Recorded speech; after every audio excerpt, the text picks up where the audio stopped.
Right now, we standing here in front of a West Coast legend, man. When we look through the history of hip-hop, even though, me personally, I don't think you got your just due, I think history will treat you a lot kinder for the type of contributions you had. We talking about the one and only Egyptian Lover. You know, for people who aren't familiar, because there are a lot of new school cats listening, give them just a little bit of your background, how long you've been in the rap game, and what are some of the things you think that you really brought to it? I've been in the rap game probably since 79, 80, 81. My first record came out in 83, and I brought a lot of high-energy dance music to the scene. A lot of high-energy dance music. Dre was one of the first persons that took from my style and made Surgery and Juice and all that with the World Class Wrecking Crew. And it was like, wow, you know, for them to take something of mine and make it their own was like a compliment to me. Right. And I really appreciated that, and it was like, wow. Then other people started doing Arabian Prince, and so I saw the music spreading. So I made more music, then they made more music, and now, you know, all the way till a couple years ago when Tag Team came out, boom, there it is. You know, Luke Skywalker, Two Live Crew, I taught them, they did their thing. I mean, a lot of people came from that kind of music, and to this very day, I'm still doing that kind of music, and I got a new album coming out at the end of April. You know, when we talk about West Coast rap, especially out of Los Angeles, it often starts with NWA, and then we move on. But there was a whole group, and almost to the point that parallels what was going on in New York. Talk about some of those early groups and some of the scene that was back in the early 80s, late 70s out here. Well, out here, before NWA started, there was myself, Egyptian Lover, with Uncle Jam's Army. We had a record out back in 82. Then all the dance clubs, all the dance promotions all made records. So I did one. Wrecking Crew did one with Lonzo and Dre. We had LA Dream Team do their thing, which was another dance promotion group. Arabian Prince did his thing, and he was kind of one of the people that helped NWA get on the map. Because when Arabian Prince brought the record to the radio station, we only played it because we thought it was Arabian Prince. We didn't know nothing about NWA. So Arabian Prince helped them out a lot. And he came, of course, you can tell by the name, Arabian Prince, Egyptian Lover, he came from under my wing also. Right. You know, there was the Egyptian Empire. And what was kind of unique about the time is that you had your own record label. Y'all were doing your own thing. So that was kind of new to the game. And talk a little bit about that, and especially the difference between the hustle game down here in L.A. and up in the Bay Area where I'm at, you know, in terms of how y'all were really just doing the damn thing for yourselves. That's a whole nother story, boy.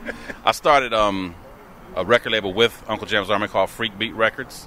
And when I saw that my stuff was getting ready to take off, I knew that I had to bring it out when I wanted to bring it out and not have a partner. So I did it on my own label, which was Egyptian Empire Records.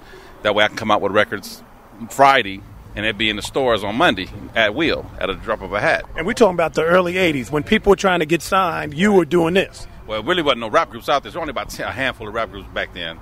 So if you go to the record store, you can buy all of them. 10 records be in the store. So when I had that opportunity, I did it, got my own label started.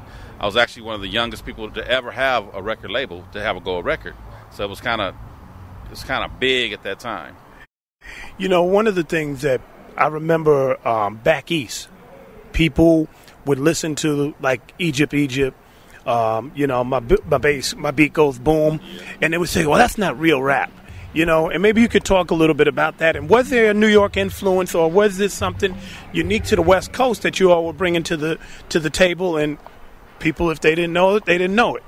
Well, I got a lot of influence, just like from the East Coast. I got it from Kraftwerk.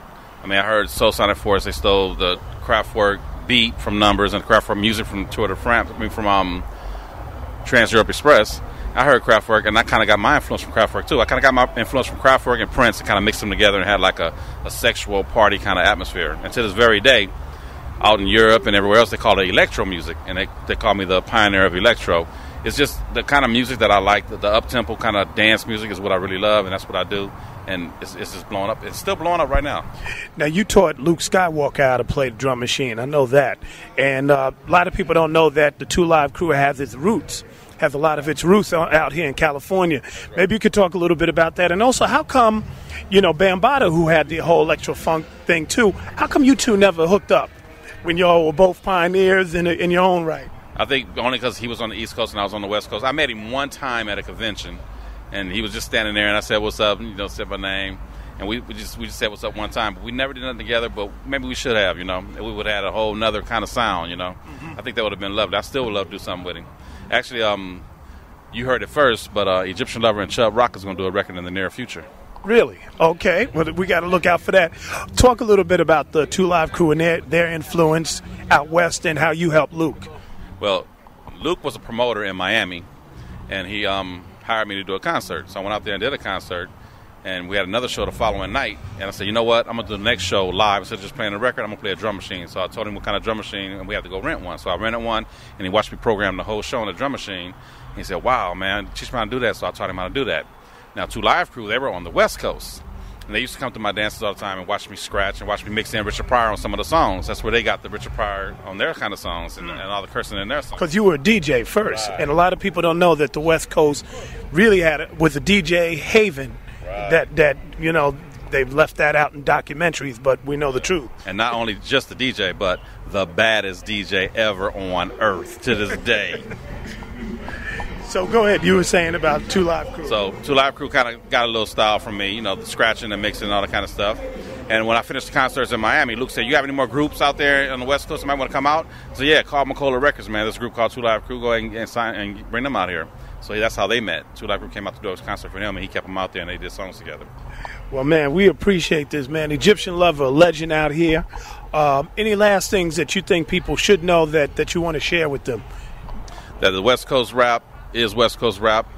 The gangster rap did start with NWA, but rap started way, way back in the day with Uncle Jam's Army, with the Egyptian Lover, World Class Wrecking Crew, LA Dream Team, and we go on. And for the record, and I remember seeing y'all do, like, I think it might have been a Touch of Class parties up in the Bay, 4 turntables. Y'all were doing this like way back in the early, you know. So talk just a little bit about that DJ scene, because that needs to be shined and highlighted. Well, man, all the records we had, we sped them up a little bit to keep the party going. We played all up-tempo records, man. We needed 4 turntables to keep the party going. We did so many different things. I played records backwards, put 4 on at a time, was mixing them all at the same time. It was nothing but a big party scene. And I only made a record to actually play that I thought our scene was missing, that kind of style. So I made that record to play only at my dances. I didn't know it was going to blow up like it did. And, hey, it was the first West Coast record to ever go gold. Okay, there you go.